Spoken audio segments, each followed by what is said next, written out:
All right, folks, I have some big breaking news today in the George Floyd case, and it all involves court filings and the cause of death, okay? What you're going to see and hear in this video, I am not making it up. It's coming from court files, from official papers that have been filed with the court in this case. And this will include allegations being made by the defense and some findings by the medical examiners.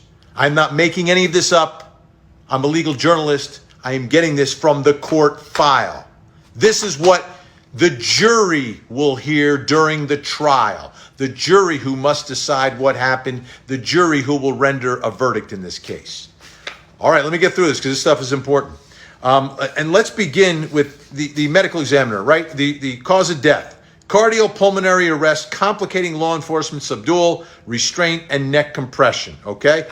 That's what the medical examiner in this case, Dr. Andrew Baker, pathologist, has determined, okay? However, that same medical examiner has been interviewed by investigators for the defense attorneys and investigators for the prosecution as well. And he has said some things that the defense will use at the trial. Not arguments I am making, but arguments the defense will make at trial. I am reporting it. I am not arguing it. Okay, I'm saying all this because the last video I posted, people attacked me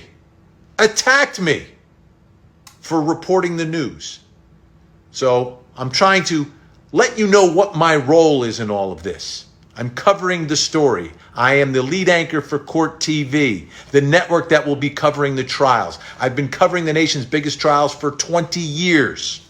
I'm a former prosecutor. I'm an attorney. This is what I do. This is my job. Sorry, folks, just a little sidebar.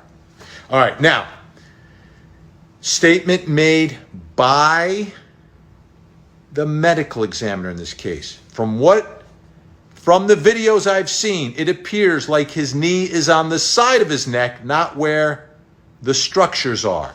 That's important for the defense because they're going to argue the knee on the neck did not kill George Floyd. They've got a different theory. They will use the statement of the medical examiner against him to make that argument to the jury. This is also important because that same medical examiner, in a conversation with someone who was prosecuting this case, in a memo, it says the autopsy revealed no physical evidence suggesting that Mr. Floyd died of asphyxiation. So it wasn't asphyxiation according to the county medical examiner, who will be called during the trial by the prosecution. Okay? That's important. That's been revealed. Okay.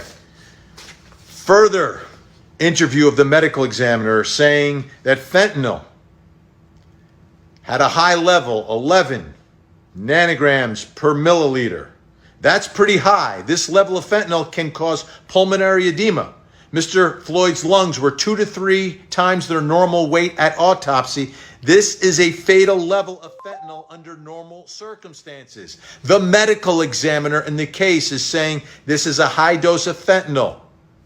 He also stated to an investigator for the defense, if he were found dead at home alone and no other apparent causes, this could be acceptable to call an overdose. So this medical examiner has said, based upon the levels of fentanyl found in George Floyd's system, the weight of his lungs, etc., that if there was no other information and he was found dead at home, he would have ruled this death an overdose. Why is that important? This is the county medical examiner. For the prosecution, their witness. Okay? The defense will use this information to make the argument. I am not making the argument. The defense attorneys will make the argument at the trial that George Floyd died of an overdose. Here's my question for you tonight, the 13th juror.